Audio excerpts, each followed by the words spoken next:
mainstays of the First World War, and rifles revered for their rapid fire and accuracy,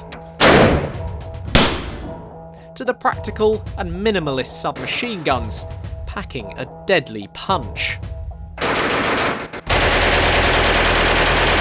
and portable LMGs used to break through enemy positions. It was time to examine the arsenal of the British Army in World War II at the Royal Armouries in Leeds. Jonathan, we're back at the Royal Armouries. Couldn't keep me away for too long. It's coming home. We've got British weapons of the Second World War. Great array. What do we have? We couldn't do without the Bren gun, of course. Yeah. Heart of the infantry section. The British are very late to the automatic fire party, but they bring something pretty impressive. Yeah, it's impressive indeed. Courtesy of Czechoslovakia in large part. Yeah. Very good light machine gun, real benchmark actually for the light machine gun following the war. And then we have the Lee-Enfield rifle, completely redesigned and reinvigorated for a new conflict. Such a classic. Absolutely love this weapon. Everything you loved about the SMLE, but easier to make. Yeah. And then they go on to this. Well, I mean, doesn't look ultra impressive. Series of pipes. Yes, series of pipes, yeah. That's a good way of describing it. The Sten gun, of course. The good old Sten, yeah. It's cheap, but it mostly did the job. Got it. And then finally, we've got the good old trusty Webley Revolver. Yep, so these are all brand new effectively for the Second World War. And there is a new revolver as well, and there's even a self-loading pistol that appears later on. But the old-fashioned First World War era Mark VI Webley is still soldering on, albeit in the Royal Navy and the RAF, more so than anywhere else. But it's a big old bullet. Well, as always, let's go into each individual gun and talk a bit more about it. Introduced during the stalemate of static and bloody trench warfare in 1915, the Webley Mk VI revolver would serve as the standard issue sidearm for British soldiers for the remainder of the First World War. Designed as a top-break revolver with a double-action mechanism and potential speed loader accessory, the Webley Mk VI was considered to be vastly superior to its predecessor models, its 6-inch barrel also offering improved accuracy. Whilst the official service sidearm for the British military during the Second World War was the Enfield No. II Mark I revolver, a shortage in production led to many Webleys returning to frontline service in the conflict.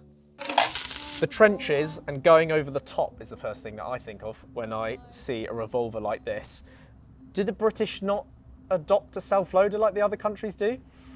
They do, but only in a very limited fashion and very late on. So it's 1944 before the Browning High Power is the version made in Canada is adopted for pretty much only airborne troops. So right in the last phase of the war.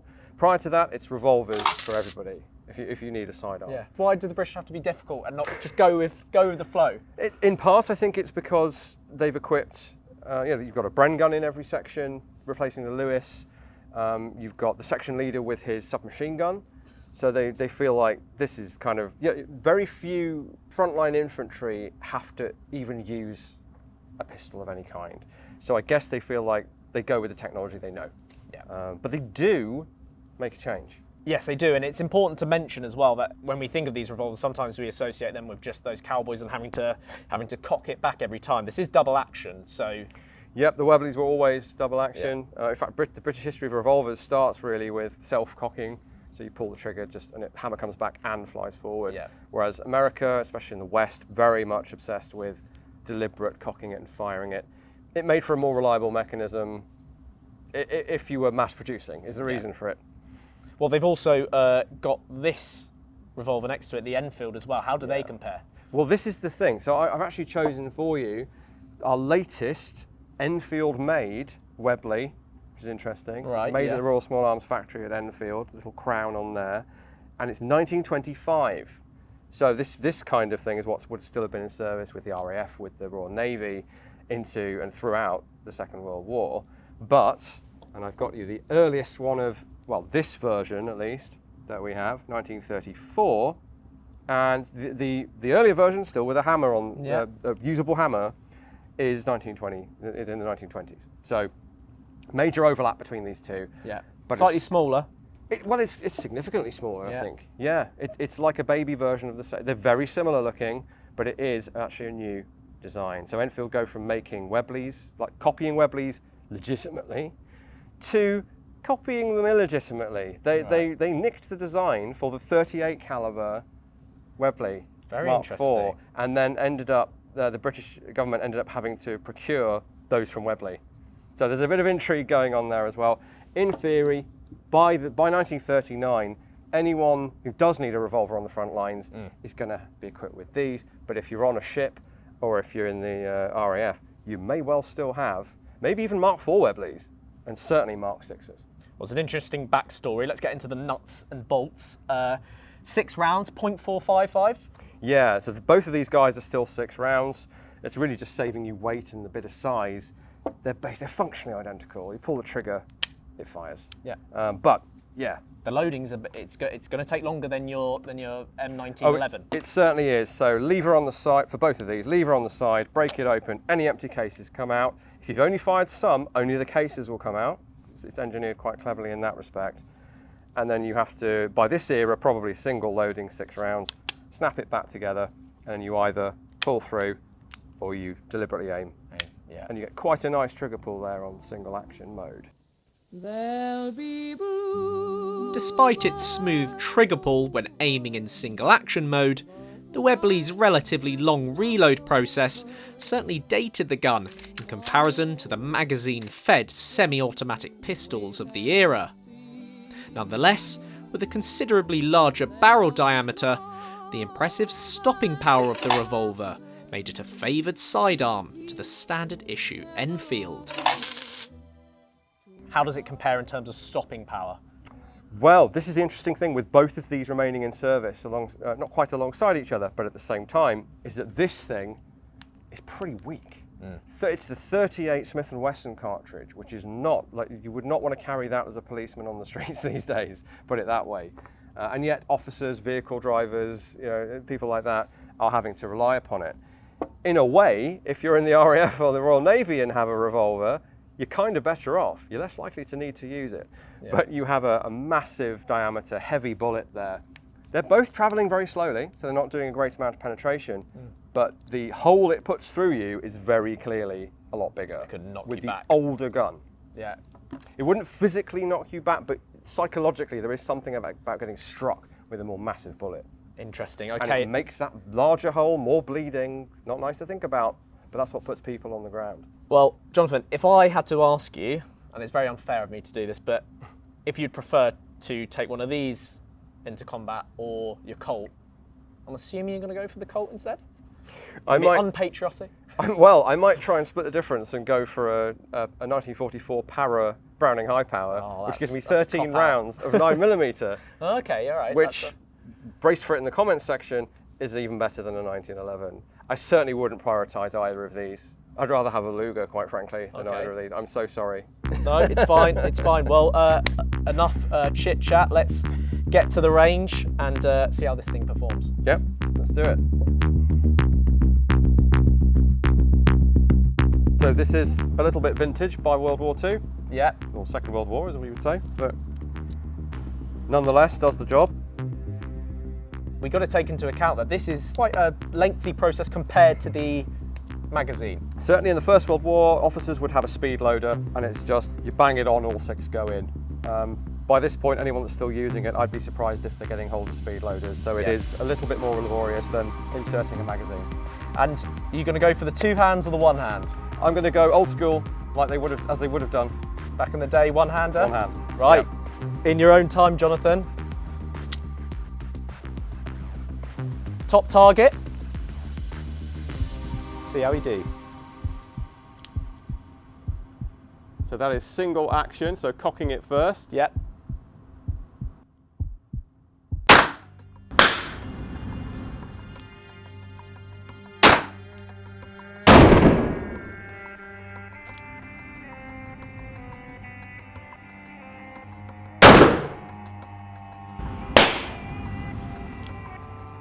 That's closer, yeah.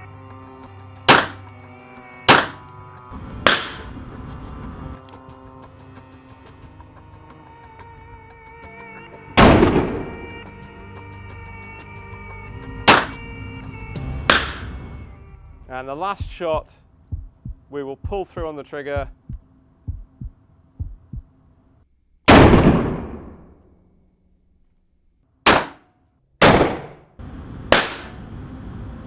Grouping's pretty good. How does that feel sort of recoil-wise? Because I guess we tend to associate the revolvers as having more of a kickback than the self-loaders. With two hands, you have much more control over recoil, so if you want to shoot rapidly, frankly, that's the way to go. That was very little done in the Second World War. They'd be firing deliberate like that, or rapidly from the hip, looking where they're shooting. Right, okay. So Wild West style. probably the closest thing to it. Grouping's pretty good. We're about sort of 10 metres or so away. Pretty happy with that. Yeah, so the typical kind of pistol engagement range with any kind of success, any time in history with any type of pistol is about 10 metres. Exactly. So, and I'm very calmly delivering fire here, mostly single action. I just wanted to show you that you may well see the sort of quivering of the hand as I try to pull the double action shot for the final shot. But as you can see, I've landed that shot with the other.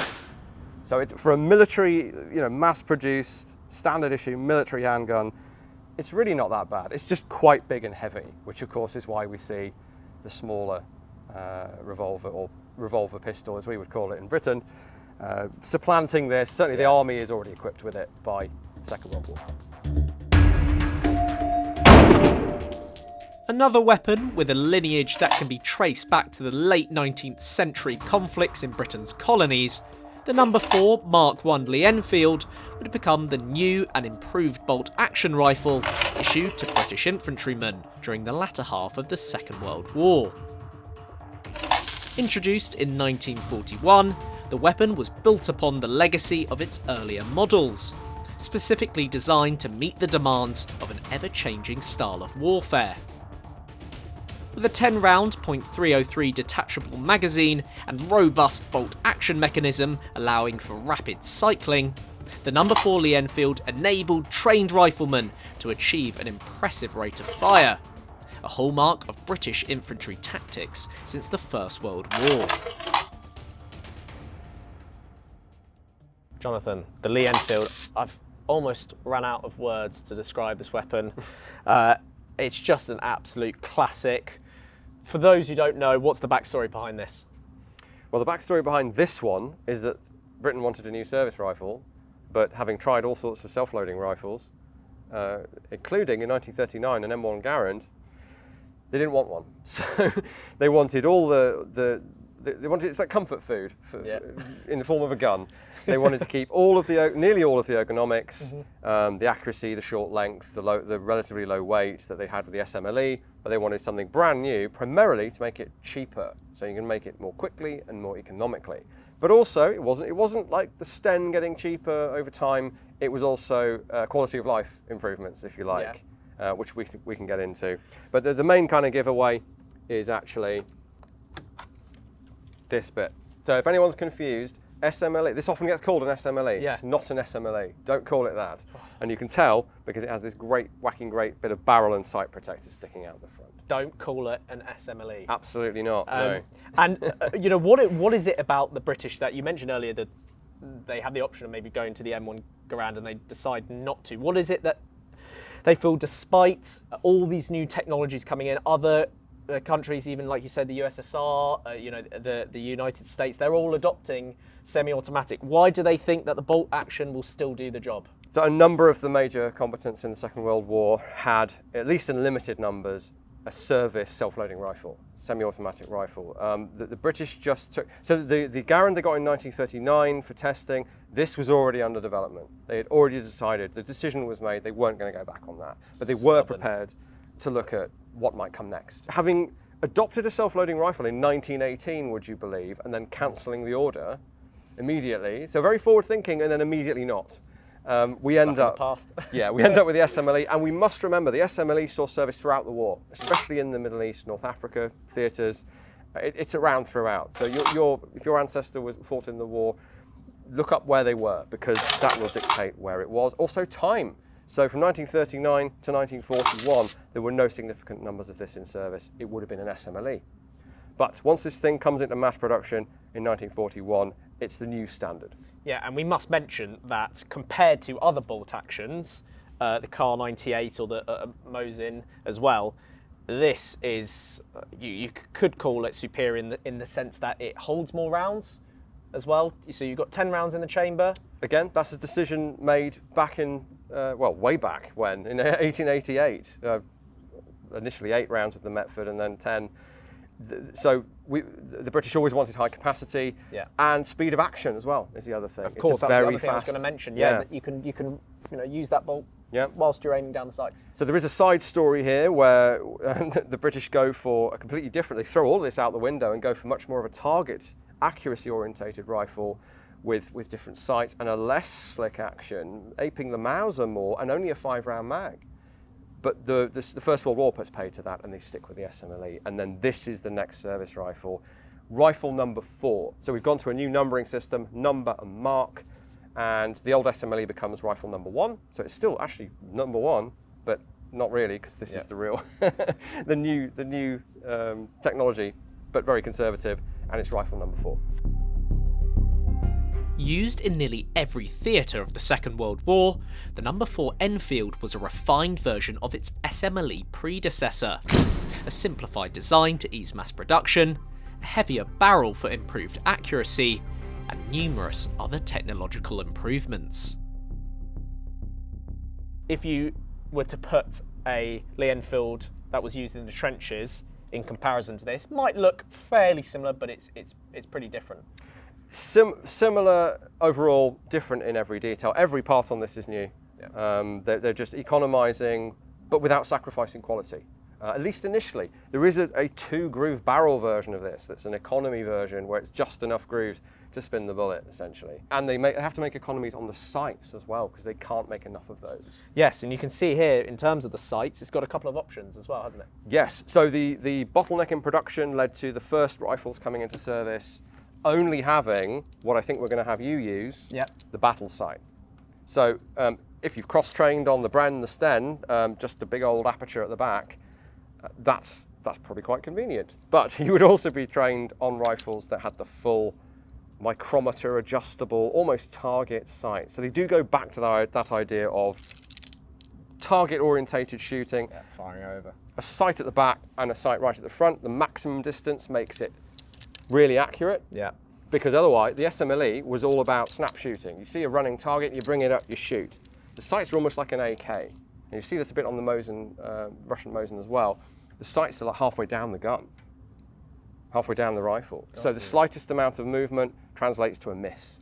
They wanted to go back to a sight as far back as you could get it, and adjustable to every little distance that you might need it. And then you're looking through that aperture. Well, I never ever get tired of firing one of these, so without further ado, let me take this to the range and we'll have a go. Great.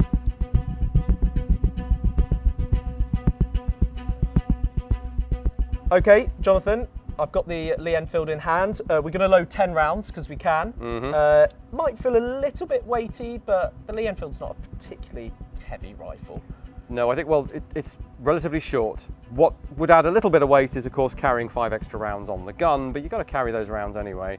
And I don't know about you, I'd rather have 10 ready to go. Right. Even if, once you've fired your 10, you may well having to be loading 5, firing 5, or even in an emergency, loading singly. Take the safety off first, important step. Yeah. Open the bolt up. Yeah, because the safety locks the bolt shut as an extra safety measure. Doesn't just disable the trigger. Yeah. So there's 5. It's 5. You've got a handy guide on there. You've got it, yeah. And then if you want to go for the full house, let's give it a go. Another one of those, just like you did last time. That's it. The further to the back, basically. There we go. For pushing them in. Hole and chamber. A little bit tricky, but not too bad actually. You'd be drilled to a lot quicker than that. To do this. So. And I'll close the bolt. That's it, and you're now ready to shoot.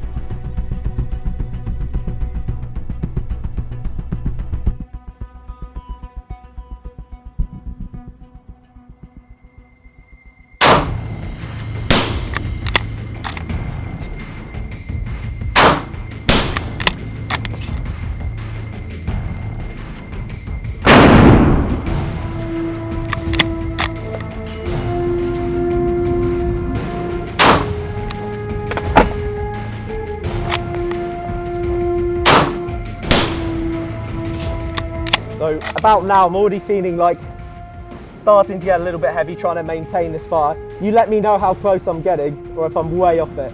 You're doing okay. Keep the same point of aim, that's the thing.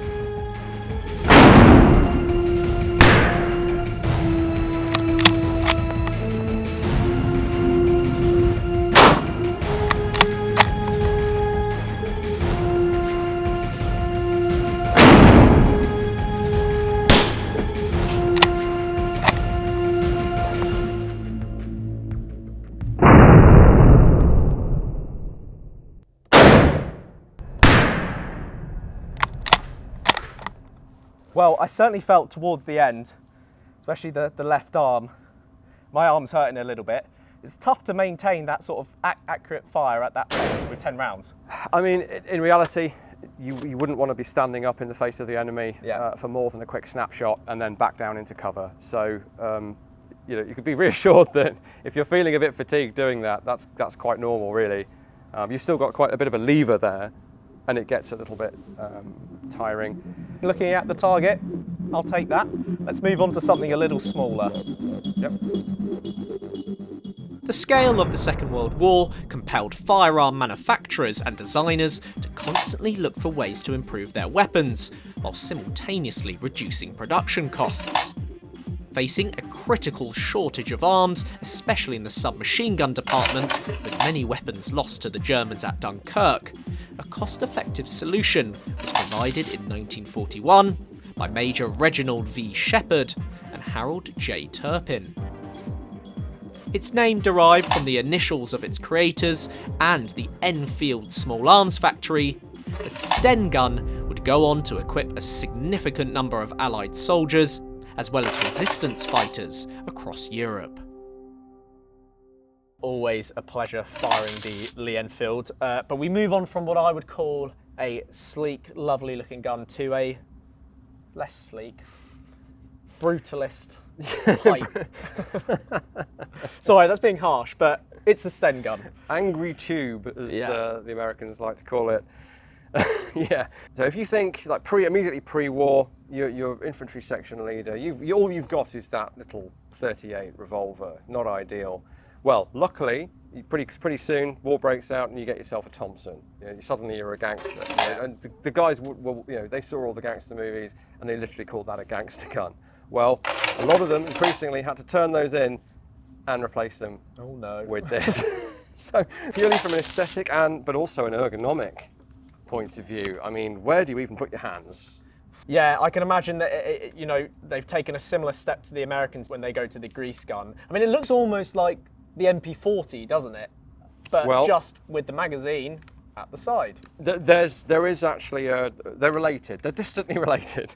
So this is based on, this is the immediate follow-on, I should say, for the Lanchester submachine gun, the first adopted British submachine gun that the Army doesn't get. So the first submachine gun the Army gets is the Thompson. You know, as many quantities of those as they can get, and the ammo to go with it, of course. Then we get a sort of indigenous British gun, the Mark I Sten, still with some bits of wood on it. They can't quite bear to part with walnut, so it has bits of wooden stock on it. Then that gets evolved into the most common of the Sten marks, the Mark II, which is what we have here. And really, especially this version with the tubular buttstock, it is kind of constructed from almost pipework, just to look at it at least. Yeah. Honestly, you need to look at it from a different point of view. This is the cheapest functional submachine gun, or even firearm, that you could reasonably have created in 1941. Like it. Yeah. Yeah, but it really did work most of the time. Yeah. The problem is we have stories from veterans, we have people take them out on the road and shoot them today, maybe they're built from kits, they don't work very well. Honestly, a lot of the complaints about this were because guys who were trained on lovely Lee-Enfields and Bren guns suddenly get handed these things, which are automatic weapons that cost a damn sight less than a Bren gun. It's inevitably going to get a reputation. I mean, it's almost fascinating in and of itself how streamlined they've made it. Like, there's nothing on this gun that's functional. Yeah, it's purely functional. Whilst the Sten gun was devoid of any wood, the submachine gun did maintain some aspects of the Lanchester's design. Most notably its magazine placement, albeit filled with 18 less rounds of 9mm parabellum, on the side of the weapon. Would you say that this is, I know the Japanese also have with the Type 100, they have the magazine at the side. Is that a novel concept at this period? To have the magazine right in at the side? So you have to think that these are going to have to serve to an extent in lieu of a rifle, because it's going to be your only weapon. And the idea was a magazine on the side, and it's the same really with the FG42 as well. Oh yeah, of course. Enables you to get down prone. If you have it sticking out the bottom like that, it's a little bit harder to get behind. So and the idea, certainly for the Brits, is deliberate aimed fire as your first port of call. So yeah, if you're then going, you know, gangster style as they would have thought of it, then that becomes, well, it's neither here nor there really. You can grasp it here if you want to. You'd be probably told off.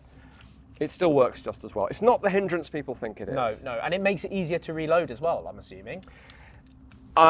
Your mileage may vary. Bear in mind, all soldiers are drilled to operate these weapons correctly, and that matters more than anything else. You can train around weird quirks. Like at the time, this wouldn't have been much of a quirk compared to a Tommy gun. Yes. So if you're handing in your Tommy gun and getting this, you're going to be going.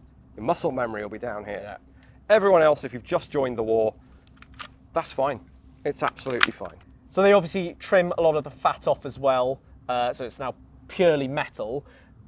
Does that mean that the gun is actually slightly less powerful than your Thompson?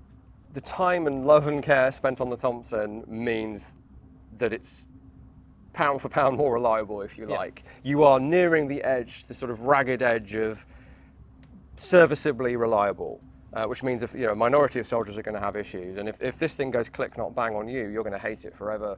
If your mates get killed as a result of that, or if you bang the butt down and it goes off, the safety was another issue with these things. Right.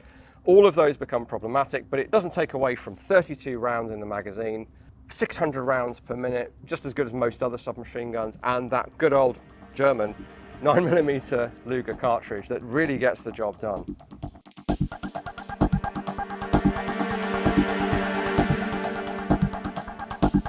Jonathan, I'm excited for this one, you know. I'm really interested to see what it sounds like. It doesn't feel like it will be too powerful, but you never know until you fire it. It's the most powerful bit of pipe you've ever seen. Yeah. So, got to get that loaded first. Yep. Obviously, magazine goes in the side. It does.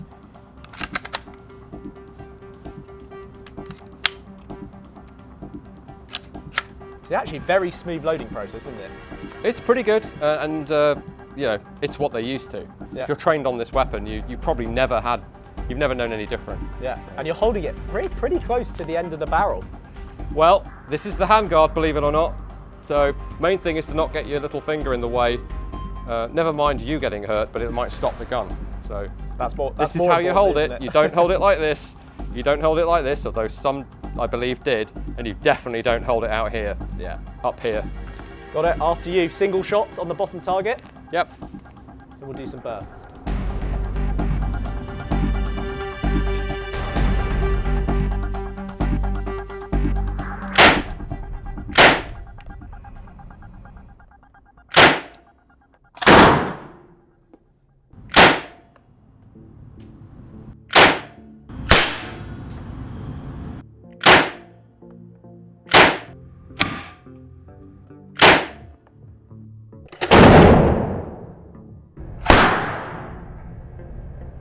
Pretty accurate. Yeah, pretty good, pretty good. And now we'll do a few bursts.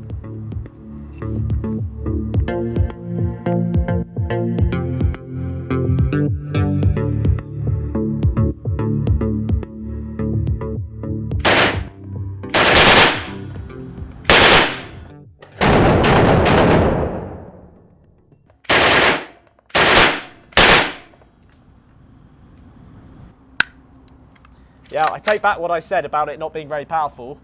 I felt like I felt the kick of that through you. Don't forget, people talk about more modern submachine guns like the MP5 being very good, and they are very good. They're firing the same cartridge. Yeah. Same cartridge in your Glock, in your countless other firearms since. So that hasn't changed. It did feel very controlled, almost more controlled than other submachine guns of the Second World War. It's actually interesting that the British taught deliberate fire, semi-automatic, all about accuracy, when the automatic rate of fire is so controllable. Yeah. And I'm sure in practice, lots of soldiers kept it on automatic, but Well, don't quote me on that. Yeah. Well, let's see. Let's imagine you've got into a room and you have to clear it out. Let's see this fire more rapidly. Okay.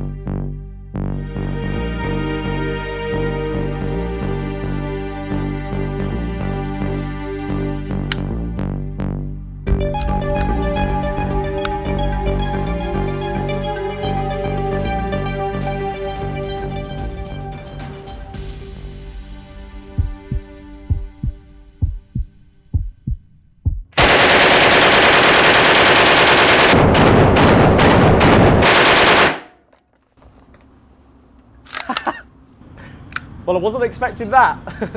You would have cleared that room, I think. You don't get the volume of fire of the Papasha, Yeah. but few things do that. There's a reason they went with that sort of 550, 600 rounds per minute. If you absolutely have to, you wouldn't normally want to empty a magazine like that. You're leaving yourself open to return fire.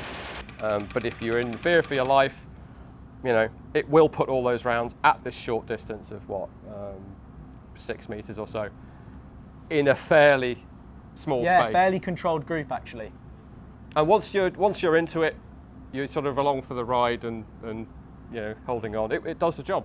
But equally, as we've seen, it's capable of some decently tight groups in semi-automatic mode, which of course your Lee-Enfield bolt action can't do. Those two things are why the section leader in every section has one of these, because he can go in first if necessary. He can shoot at a distance at a running enemy, or he can go into a pillbox or a trench and just, well, you know, trench broom it, as they used to say about the older versions. Absolutely. Well, it's certainly surprised me in a good way. Yep, and I know it's a small sample size, but perfectly reliable for us here today. I know people will talk about the reliability. Size doesn't matter. Size, weight and portability certainly mattered when it came to the introduction of a new British light machine gun at the beginning of the Second World War. Derived from the Czech ZB VZ-26, but adapted to meet British military requirements and replace the old Lewis gun, the Bren would quickly become a cornerstone of British infantry firepower. Now, I've carried one of these before, albeit not full of rounds, and it was pretty heavy. I was storming some beaches with it.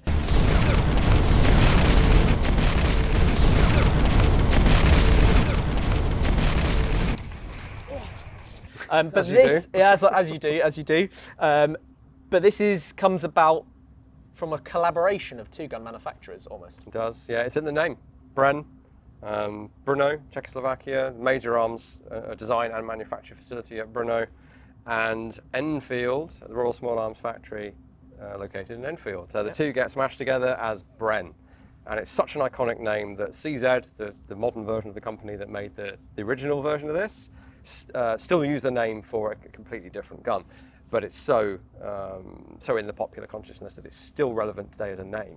Yeah, and this was the British light support weapon. What was it? What is it about it that makes it suitable for that support weapon? It's kind of it depends on your philosophy, your sort of tactical doctrine philosophy. So as we know, the Germans went for very high rate of fire, belt fed, a sort of a portable equivalent of a Maxim gun, obviously not a Maxim gun, better than that, that's light enough just to be able to carry it forward into the fight. Yeah. To fight the whole fight without having to have a team of 6 to strip the whole thing, not strip the whole thing down, but break it down into tripod, gun, ammo, move forward, reset it back up again. You can't tactically fight in that way. You needed something like the Lewis gun, and this for the Brits is the replacement for that already very good Lewis gun. But it was, if you think this is heavy, the Lewis is much heavier than that. You've got that great big heavy rattly pan magazine on top. So this is, you either go belt fed, something that you can maybe put on a tripod and use more like a Maxim, or you go something that's actually light and portable, relatively light and portable. And you mentioned the Lewis gun. Again, we've got the placement of the magazine on top, but this time it's not a pan, it's a curved box magazine. What is the thinking behind that? And is that relatively new as well? At the time, there are a few designs, notably the ZB26 family that comes before this, that go for this solution. And it's almost essential. If you want 30 rounds sticking out of the gun, if you imagine this, let's replicate that. It's going to be a bit problematic it's doable, yeah. You could do it, but how do you get it on and off? Yeah. So the BAR has famously the magazine sticking out the bottom, only 20 rounds. Yeah. You get 10 more with this, and it's very simple to just stick it on the top of the weapon, move your sights to the side. Yeah, they've and had to crack adjust it so the sights come just slightly to the left of it. It's fast to reload. You see the guys in the training films just the magazine's whacked off, another one is on, and your effective rate of fire ends up the same as the MG42. Yeah. Would you believe? Yes, if you need it in the defensive role, MG42 is going to probably be better for that. But for the assault, for the attack, this thing's one of the best light machine guns ever, and I'm going to put my neck out and say it's the best light machine gun of that era. Interesting. Well, and you can, they're soldiers who are literally carrying this by the hip through the jungle. So you can't really do that well with an MG42 or a Browning or. Don't get me wrong, German soldiers did. Yeah. But it would be easier to do. There are stories of guys firing this from the shoulder in the jungle, which I've never seen done with the MG42. So it's lighter, it's more portable, and I have kind of hedged my bets by saying it's the best light machine gun of the conflict, because of course the MG34, the MG42 are general purpose machine guns. They serve the role of a light machine gun, but they also go on a tripod and shoot out thousands of meters. And do the British have access to this right at the start of the conflict, or does it come halfway? They do. Okay. Everyone is, low-key preparing for war. It's clear that another conflict is on the horizon. So 1930s is when everyone's tooling up. Of course, the Nazi Germany is kind of leading on that. Other countries are reacting. And 1937, the date on this very gun, this is an early gun, is when this thing comes in, and they get the training in there. They get this issued to every infantry section. Some units at the beginning of the war still have Lewis guns. But very, very quickly, these are prolific. Of course, a ton of them are lost at Dunkirk. Yeah. So the production has to pivot and compensate, and they start making them in Canada. The one we're going to shoot is actually made in Canada. And we have different variants. This is the Mark I. This is the classic. The centrepiece of every infantry squad, the Bren's box magazine was filled with 30.303 rounds, used in the standard Lee-Enfield rifles, and also carried by virtually every soldier to ensure the weapon was always supplied with sufficient ammunition. Is it true that each soldier within that squad would have one or two of these, so that before the firefight, someone could collect them all and hand them to the loader or the gunner? Yeah, it's actually more than one or two. Those great big pouches on the chest, they're not for rifle ammo. I mean, they're for other things as well, but there are multiple Bren magazines in there, and they're for handing out to the Bren gunner or the assistant gunner to keep that gun fed. And you're even parting out your bandoliers of clips to bomb back up the LMG mag. Because it's the same round as the Enfield. Yes. So, beginning of the war, we have a display on this in the museum. Oh, right. Beginning of the war, there's basically the 303 rifle cartridge for machine guns and rifles, and there's the 38 revolver cartridge and a few kind of side cases, but the two main cartridges. By the end of the war, they've realized we need so many different tools for so many different fighting jobs, we have 15 different rounds of ammo. But at this point, they're trying to standardize. Yeah. Everything should run on 303. The Vickers is still around, so that's 303. The Enfield rifles, both of those 303, all three actually, because there's three different ones, and this as well. So you've got every British infantryman, even if they're carrying a Lee-Enfield, they're going to be carrying a few of these as well. And once they actually load in to the Bren, I've heard, again, correct me if I'm wrong, that sometimes they'd actually load it with 28 because it could cause some jams. This was actually official. So the same with the Sten. Sten takes 32, loaded 30. This takes 30, 28 was loaded.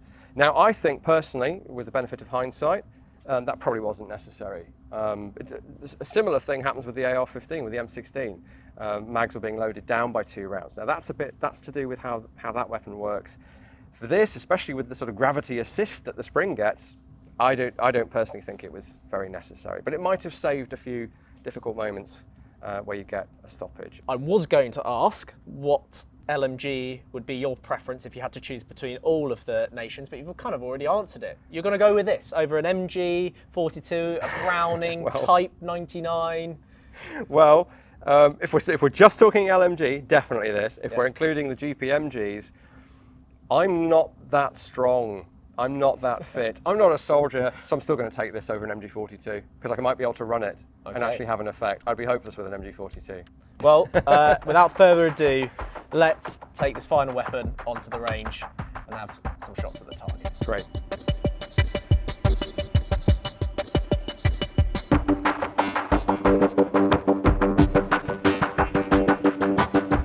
Okay, Jonathan, we've laid prone.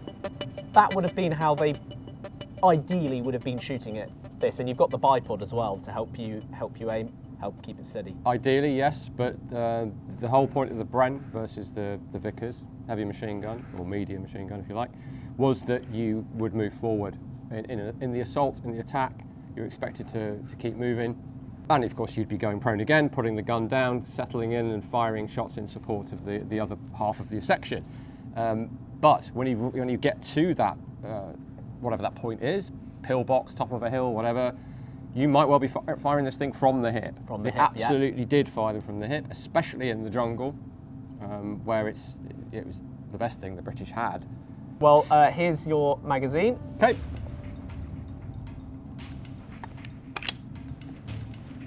And of course, it has to go upside down. Yeah, of course. Yeah, is it slightly? No, so it's not a particularly awkward loading process, is it? You would be trained to do this, and unless you have a need to use a submachine gun, you're going to be trained on a Lee-Enfield otherwise. So it's not like you're going, oh, I normally put the magazine on the button. No, you wouldn't have a weapon that does that. The magazine on the Lee-Enfield stays on the gun unless you're cleaning it.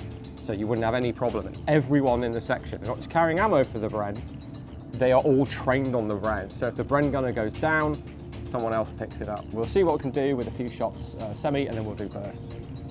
In your own time, Jonathan.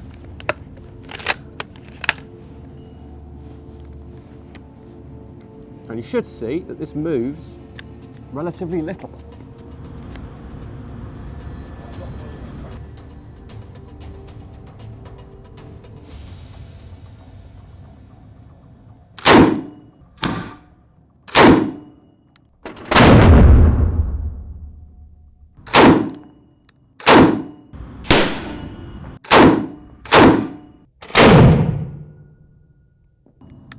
There you go.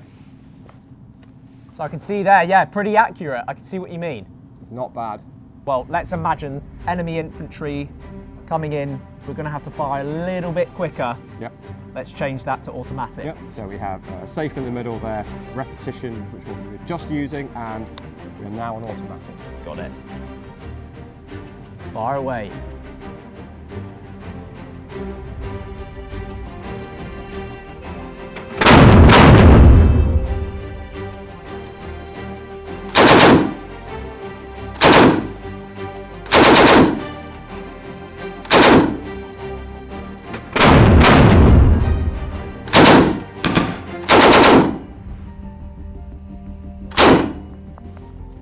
Okay. Yeah, not bad again. Straight on the bullseye. Can't really argue with that. No. Again, with some training and some practice, you're going to be able to do some really tight automatic groups. So it's really, as far as machine guns go, it's quite a precision tool. Yeah, and I can see because, you know, it didn't take long. It's a shorter magazine compared to some of those other LMGs. So I can understand why they're only doing it in shorter bursts, because you got through that magazine pretty quickly. Yeah, I mean, we do have to remember this idea of effective rate of fire. So the MG42 has that very high cyclic rate, but the effective rate of fire to keep things as cool as possible and save ammunition, it's the same between the two guns. You know, we get very hung up on which one's better.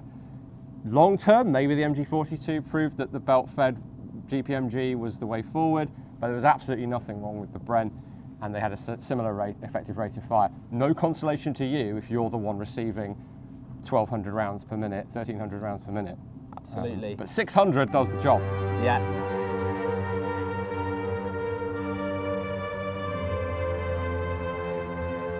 Jonathan, Christmas has come early, fresh new target. and I've got another magazine for you. Well, despite what my wife says, I don't get to do this every day, so let's... You're not going to say no, are you? Let's do it. Let's whack that in. Yep. And whenever you're ready, some more bursts, please. Into that enemy.